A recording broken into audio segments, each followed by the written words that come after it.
Cari studenti indipendenti, buongiorno e benvenuti al capitolo 18.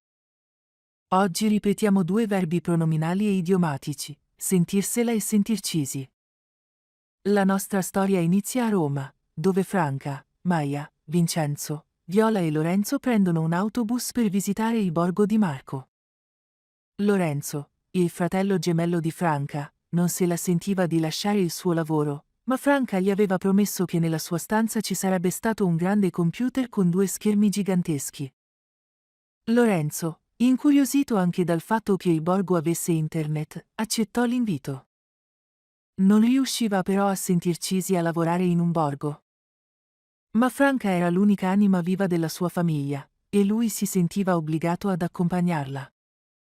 Ma quando Lorenzo e Franca incontrarono gli altri, Lorenzo rimase senza parole. Davanti a lui, con un sorriso degno di un dipinto di Leonardo, c'era Viola, primorosa come un fiore di primavera, ma elegante e modesta. Era proprio il suo stile. Franca e Lorenzo avevano trascorso 6 anni negli Stati Uniti e nessuno dei due era mai riuscito a trovare una cota, una vera compagna di vita. Viola fu la prima donna a dare voce a qualcosa di nuovo in Lorenzo, un sentimento forte e bello, che lui stesso credeva di aver perduto.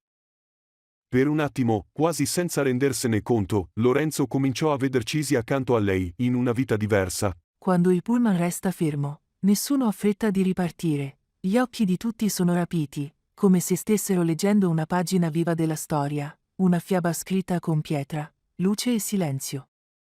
San Stefano di Sessanio è un borgo che tutti si sentono felici di visitare, e non riescono a credere che Marco ne parlasse come del borgo di mamma, quasi fosse solo un ricordo familiare.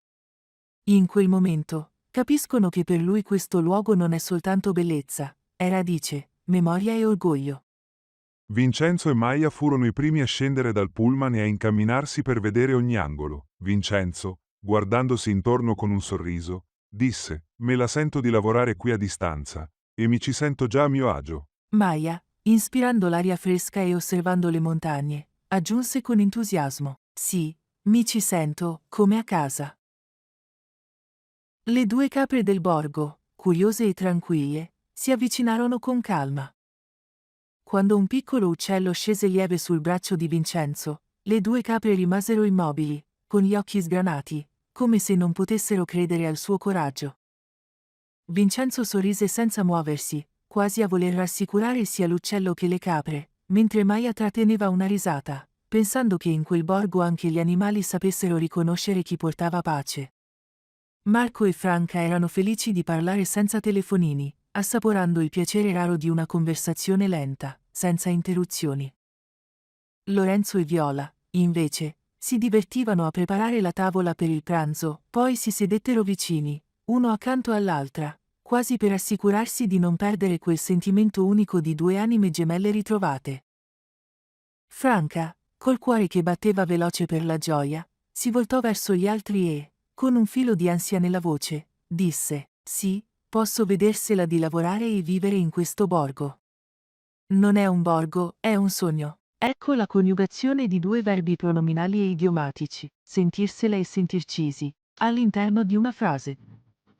Io, me la sento di affrontare l'esame e mi ci sento preparato.